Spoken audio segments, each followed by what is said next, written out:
Yung may share lang po. Tita Jolie, may sabi ko kayo kanina na about sa family. Sa mga ano po. May gusto lang po akong share po sa mga ano. Hindi naman po ano pa.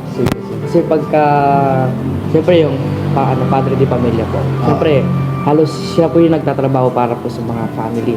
Sa mga ano po niya, sa nakakabata. anak, asawa po. Siyempre, di po maalis yung ano, yung sabihin natin, ano ba yun, init na ulo, parang stress. Tama. Pero mas okay po sana natin kung yung stress po natin parang itasin tabi lang. Isang tabi. Wag po natin, parang yung stress po natin, wag po natin hayaan na madamay din po yung pamilya natin. O, mga anak. Para mas okay po siya naman. Parang gano'n. Yun lang po yung gusto ko siya. Yun, no? Katekra mo. Shout out po, oh. Kasi baka yung iba po, syempre, magpapasko na po, baka may mga stressful. Pati syempre, din po. Nagkakabol. Kota, ganyan. Syempre, sana nung nakaraan pa, di ba? Ayun. So, ayun, meron pong tip, no? Ang ating Kuya Dave. Kung meron po tayong, like, siguro problema sa work, wag na natin dalhin sa bahay, parang gano'n. Wag na nating ipasa sa ating mga anak. Kasi pagka nakita po kasi ng isang family yun, nahihirapan po isang family. Siyempre, lahat po yun Nadadamay. Nadadamay na. Parang ano po, sa kamatis, pag di nyo po tinanggal yung bulok, lahat po silang Domino effect kasi, ano. Siyempre, pagka nakita po, kunyari, sabihin natin anak, nakita po na yung tatay, walang gana. Siyempre, mawawala din po ng gana yung anak. Parang... Nakalata rin po sa isang family. Or minsan naman, sa kabilang banda, halimbawa yung tatay, batugan, so minsan nadadamay pati mga anak. Kumbaga, bilang padre de pamilya, malaki yung role natin to be an influence. It's either it can be good or it can be bad. So piliin natin yung good. Yun. Saan Ayan. hindi lang po sa mga padre dito, padre po sa mga anak, sa mga nanay. Tama. Hindi lang po sa mga padre. Yun, no? Teka, sana po. Papasko na rin po. So, isang tabi lang natin. Oo. Isang tabi, tapos tanggalin na rin po. Or ipasa Diyos natin yung mga problema or yung mga ano na hindi naman na kailangang dalin pa sa bahay. O, di ba? Mas naiisip ng mga bata yung Santa Claus kaysa Jesus. True! Kasi dito, Totoo! na parang napapaisip ko rin na bakit si Santa Claus. Santa Claus. Kasi di naman Santa Claus po yung gumawa sa atin. True. Bakit po sinahanap po ng mga bata Santa Claus kaysa kay ano? Kay Lord Jesus. Kasi po, mas parang yung iba po kasi family, mas pinapakilala po na family po nila yung kay Santa Claus. Para po kay Jesus. Tama. Puro Santa Claus nilalagay sa loob ng decoration. Santa Claus yung pambalot ng ano, which is, again, that's the tactic of Satan. Gusto kasi ni Satan na ma-divert yung focal point ng celebration ng Christmas. Gusto ni Satan, syempre, na ang alalahanin ninyo pag Christmas si Santa Claus, not our Lord Jesus. And yun yung nakakalungkot. And it's a good thing na naobserbahan natin yun, mga kids, na nililigaw talaga tayo netong this world, etong mundo. Kasi nga, syempre,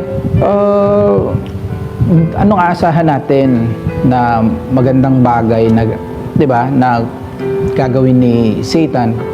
Wala puro talaga negative. Pero siguro kung magkasalita na sila, sabihin siguro nila bakit si Santa Claus parang bakit sa hindi ako parang gano'n. Sabi ng Bible, ang Diyos ay Diyos na mapanibughuin. Ibig sabihin, He is a jealous God.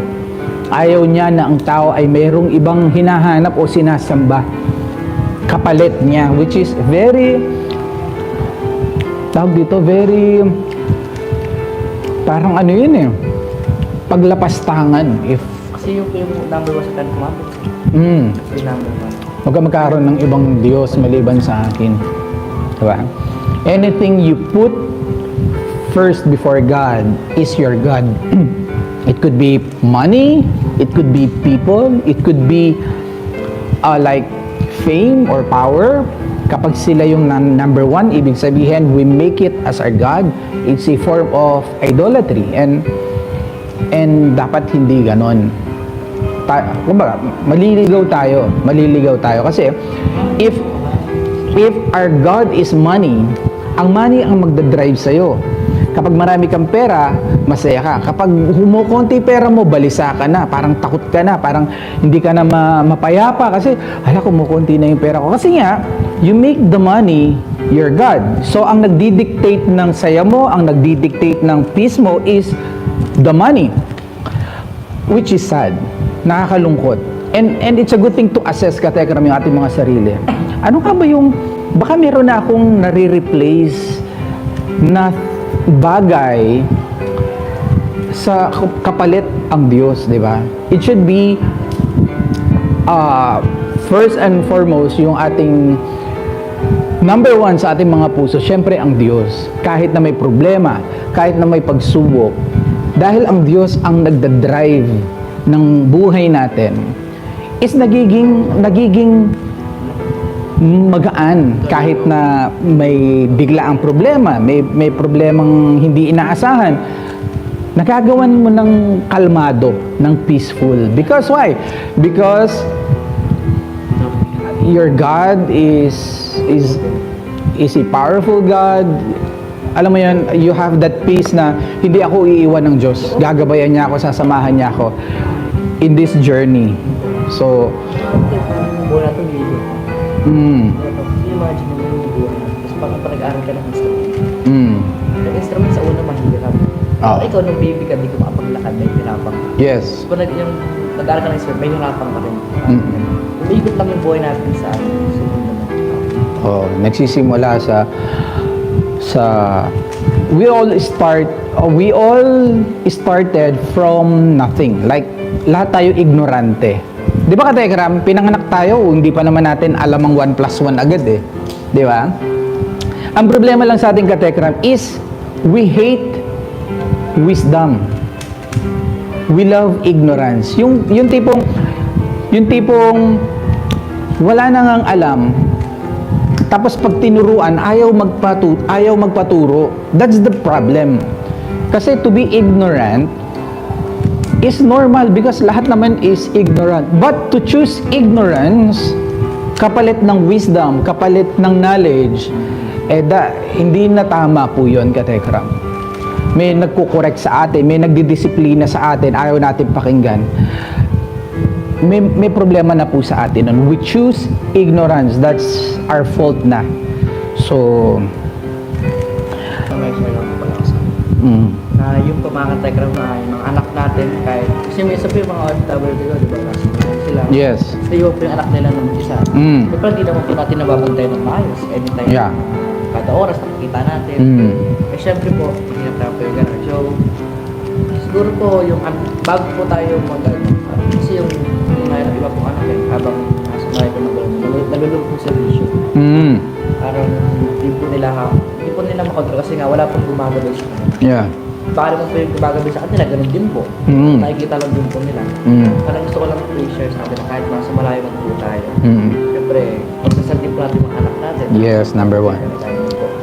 Tapos siyempre po yung nga po, na turuan natin mga anak natin na mas makilala si God po kaysa po kaysa Diyos. Yun lang. Yeah, Ay, true. Kasi di man po totoo yan. Hindi naman gawang-gawa lang ng tao yan. Di ba? The real essence of Christmas is Jesus, not Santa Claus. Kasi po tayo po, nasanay na po tayo pagka-Christmas. Pera. Regalo. Regalo, bagay. Bagong damit, bagong sapatos. Tayo nasanay na pagka-Christmas, si God. Mm. Pray. Mm. Siyempre, kaarawan din yung bulan, di ba? Dapat sa Kanya po natin binibukas. Hindi po sa tao True. natin. Tama. Diba? Yeah, but again, there's consequence to every decision. Hindi na po natin masisisi mga OFW niya. Siyempre, kasama din po sa buhay yun. Oo, kaya nga, ano rin talaga. Pero kahit saan naman lang po, kahit nasa malayo man po sila, siyempre iba po yung content talaga. Yeah, like laging tumawag, no? Video call, like... Pero naiintindihan mo natin sila kasi isa po, di po natin sila na di po sila tumatawag. Tayo na lang po mga anak, pinagpuko sa loob po na. Kasi minsan po talaga nakapagod po yung mga magulang sa tawag. Tayo na lang po mag-usap. Sabi ni Frank,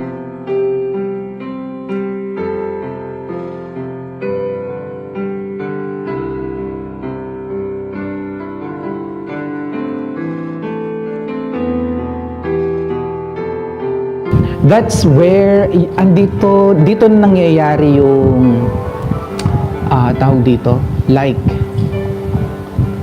deception. Kasi, halimbawa, sabi niya, sinong nagsabi na si Santa ay sinasamba? Of course, hindi naman natin directly like Santa Claus. Alam mo yun, parang like money. Hindi ka naman lumuluhod sa pera, di ba? Hindi mo naman niluluharan yung pera. Pero sabi ng Bible, you can make money your God.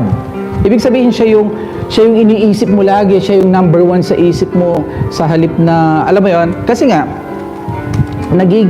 siya na yung naging imahe ng Diyos mo, yung pera.